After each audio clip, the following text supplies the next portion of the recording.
Assalamualaikum warahmatullahi wabarakatuh. Kembali lagi teman-teman, masih membahas tentang thermal overload relay ya. Setelah sebelumnya sudah saya share tentang fungsi dan prinsip kerja dari thermal overload relay ini,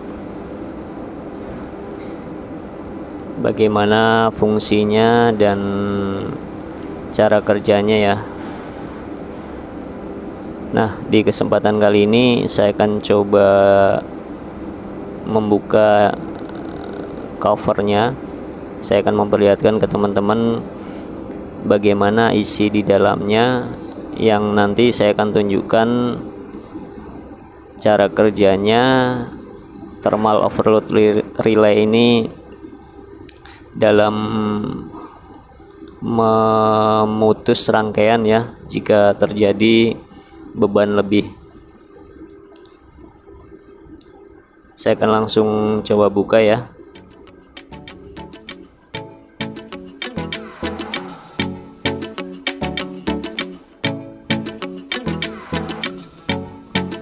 Ini untuk penutup kontak bantunya, kita lepas dulu. Nah, ini sebelumnya sudah coba saya bongkar, jadi lebih mudah.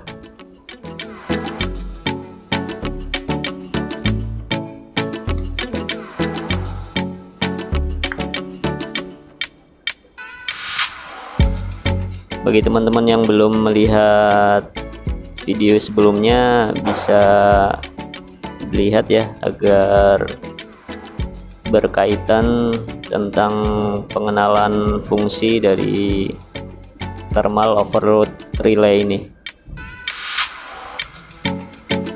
Ini kebetulan merek Schneider ya.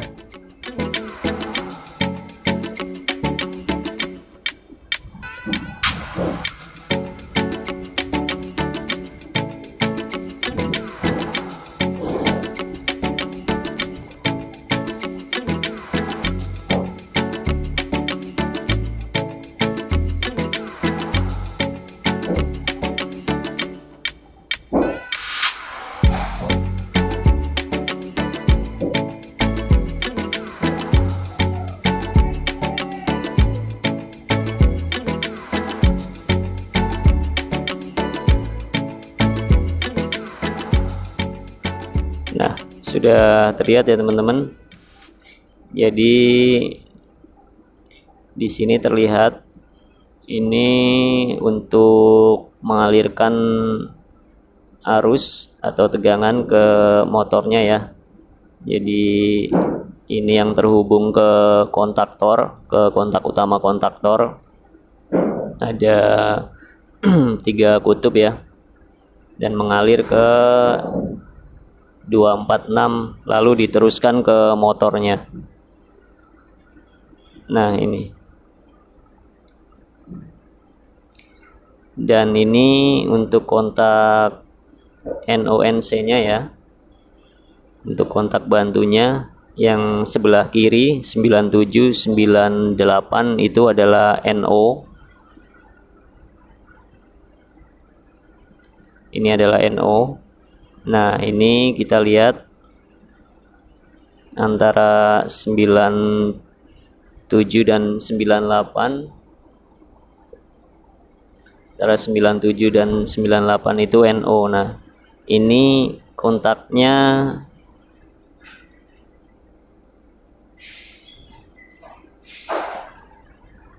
ini teman-teman. Ini 97 ini ya. Nah, mengalir ke sini, ke ini, baru ke lempengan kawat ini ya. Nah, ini tidak menghubung ke 98. Jadi di sini NO. Nah, lalu yang 9596 9596 ini ya, ini 95 ke 96 dia langsung menghubung teman-teman. Nah di sini perubahan kontaknya akan terjadi jika overload ini trip. Nah ini yang kita kemarin coba tes trip ya. Nah jika posisi trip ini, maka yang kontak NO akan menjadi NC. Nah ini akan menghubung ke sini teman-teman. Ini akan menghubung. Jadi 9798 akan terhubung dan 9596 akan tidak terhubung, akan terbuka ini. Nah ketika di reset, nah inilah fungsi reset. Sebentar, tombolnya di sini ya, ini tombol reset. Nah reset ini akan menekan ini teman-teman,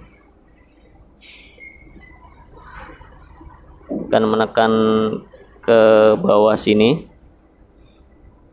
Nah dan akan mengembalikan fungsi ke semula ya, ke 9596 NC dan 9798 kembali ke NO. Saya ulangi, jadi jika posisinya trip,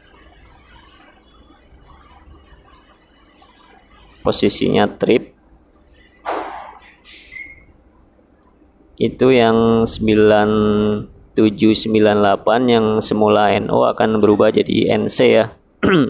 Akan berubah jadi close. Dan 9596 ini akan mengalir ke, akan tidak mengalir ya, akan tidak terhubung, akan terputus dari 96. 95 akan berubah jadi NO. Nah ketika di reset, nah akan kembali ke semula, akan kembali ke NO 9798 dan NC 9596. Dan ini erat kaitannya untuk rangkaian kontrol ya, jadi hanya tersambung ke rangkaian kontrolnya.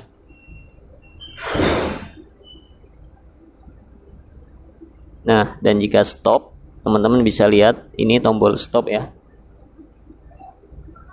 ini tombol stop. Ketika tombol stop ditekan, ini akan sejenak ya merubah NC nya menjadi NO, jadi open.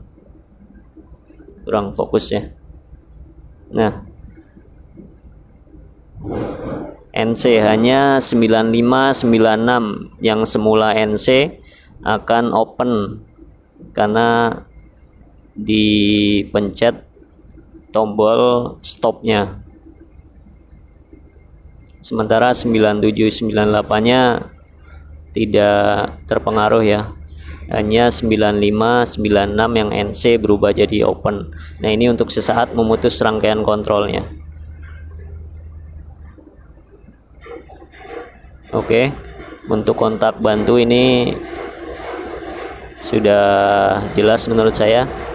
Dan ini yang biru ini untuk yang manual dan otomatis ya, yang hold dan otomatis. Bisa terlihat untuk hold yang H ini dan A otomatis.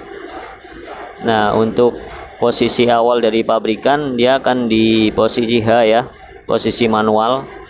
Jika digeser ke otomatis akan berubah jadi otomatis.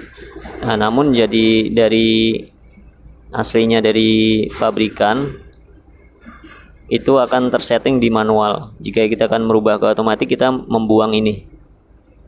Kita membuang yang tutup ini ya. Ini kita patahkan, bisa kita patahkan pakai tang potong atau apa. Jadi kita buang ini agar ini bisa turun. Nah posisi begini. Jadi untuk otomatiknya posisi begini.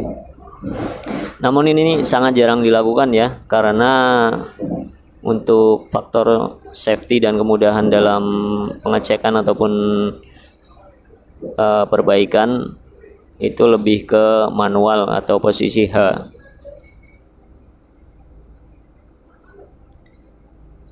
Nah, dan ini untuk settingan ampernya ya teman-teman. Ini kita bisa lihat. Saya akan pasang dulu ini.